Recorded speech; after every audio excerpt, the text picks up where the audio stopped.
Everybody, this is Mudit Verma.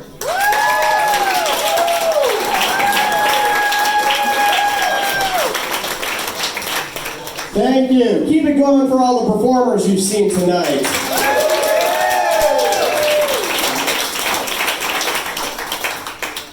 I know what you're thinking.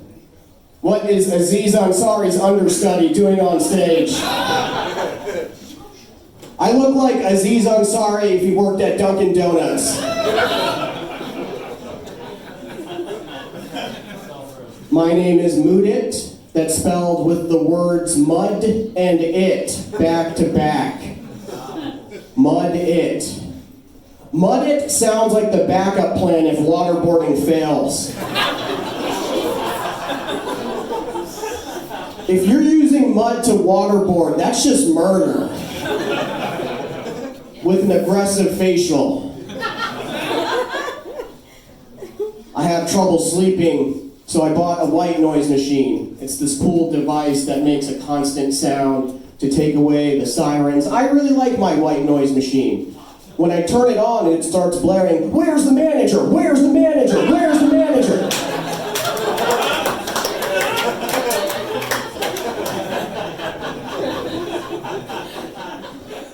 And then it goes, "That's too spicy. That's too spicy. That's too spicy." Give it a couple of hours, then you hear, "Let's play devil's advocate. Let's play devil's advocate. Let's play devil's advocate." And finally, the last thing I hear in the morning is, "Where are you really from? Where are you really from? Where are you really from?" Like Washington, D.C. You can't be any more from here than the freaking Capitol. Stop drinking coffee. Now I start my morning raging against the white noise machine. It's organic anger, frustration, that'll get you up. I do have legit sleep issues. My doctor said to avoid light in the evening. Doing a great job, huh?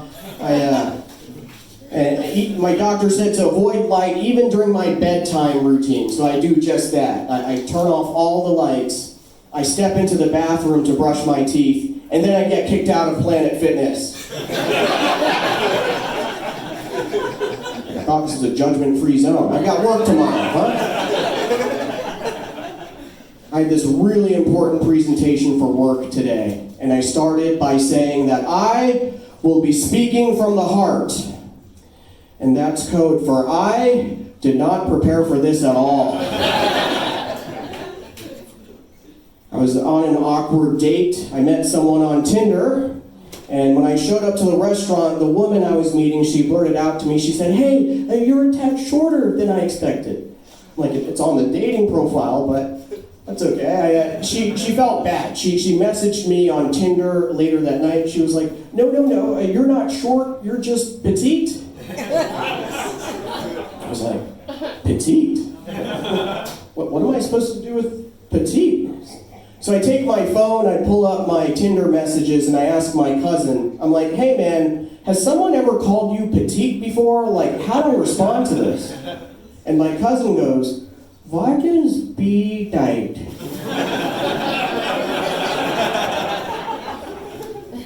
My cousin's from out of town. My cousin is all the way from Washington, D.C.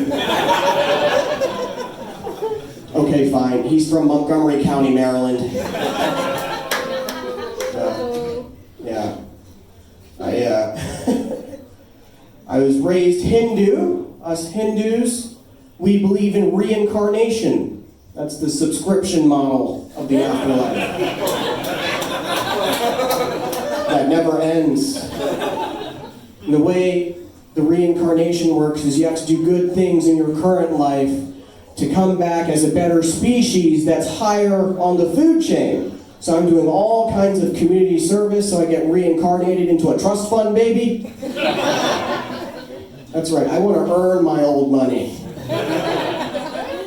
Working hard for my inherited wealth. I'll be a philanthropist with the trust fund. Like, I'll do half-day shipping. Bezos will have nothing on me. And then my Hindu mother will arrange my marriage to Melinda Gates. Word is, she's single. Yeah, Melinda and I, we'll try not to start any pyramid schemes, but you ever feel so lonely that you'd actually want to join a pyramid scheme? Welcome to the world of comedy. I get a lot of arguments online. I argue about politics, I argue about pop culture, I even argue about memes, Facebook memes, and my friends are like, really, man, is this random meme the hill that you want to die on? I'm like, well, I'm Hindu, and Hindus believe in reincarnation, so it can be unlimited hills to die on. We argue all day, all night, next lifetime. So arguing with my old roommate, he's very conservative, super religious, and he said to me, hey, Mudit, isn't it kind of weird that Hindus worship cows?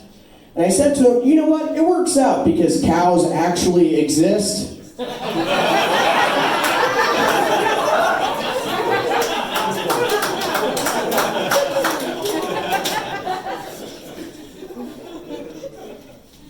Now, I don't know what exact religion my roommate was, but I'm pretty sure he was not Hindu.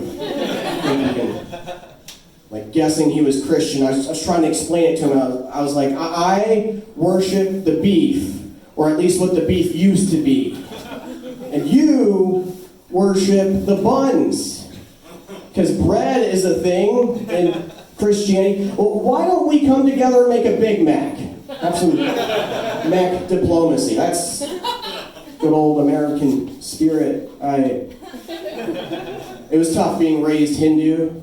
Our religious holidays never lined up with the American working calendar. So Hindus, we celebrate Diwali, which is the Festival of Lights. It's early November, and we celebrate Diwali by lighting candles and putting up Christmas lights. Yeah, it's inclusive, but those lights were 75% off.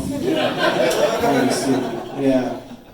It was tough growing up. You know, my teachers never let me take a day off from class. But my soccer coach was understanding. Played soccer. My coach would let me leave practice early to celebrate Diwali with my family, despite playing this very important position. It was called left bench. But I don't think my teachers understood the significance of Diwali, that is the Festival of Lights. So I set the school on fire at nighttime to bring light to the darkness, which is how I won the award for most progressive senior prank. So yes, it's okay to burn down schools. Just do it for advocacy. Talking about my name earlier. You spell it with the words mud and it. That's M-U-D-I-T. My phone changes my name to the word audit, which is ironic. It's like there has to be at least 100 other Indian guys on the autocorrect maintenance team. Like, get our names in the system.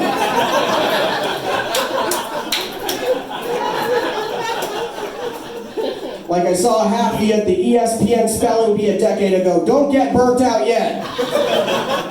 Bring those skills to the day job. Like, do it for your own people. Do it for me. Yes. I was unemployed for almost all of last year. 2020 was a rough time. I would talk about my feelings and post on social media. But whenever I'd post, I'd do it after 5 p.m. so everyone would think I'm employed. And if I woke up really on edge, then I'd post at noon so everyone would think I'm on lunch. Keeping it professional. I was awful in job interviews, online, virtual job interviews. They ask you questions that have nothing to do with the day job on Zoom, like, the interviewers would ask me, like, what color of the rainbow best represents your leadership style? And I usually blurt out, like, brown. There's just something about the color brown that speaks to me, and then I realized brown isn't even on the rainbow. Yeah. My least favorite interview question online is when they ask me to unmute. I'm like, don't cut me off. I was in the middle of telling you about myself. Yes, so I do have a unique name, which is Mudit, and I have a fun way to remember my name. Think back to the kids movie called Madagascar. It's from the mid-2000s, and Madagascar has a theme song, and it goes, I like to mood it, mood it. Thank you, everybody, that's my time.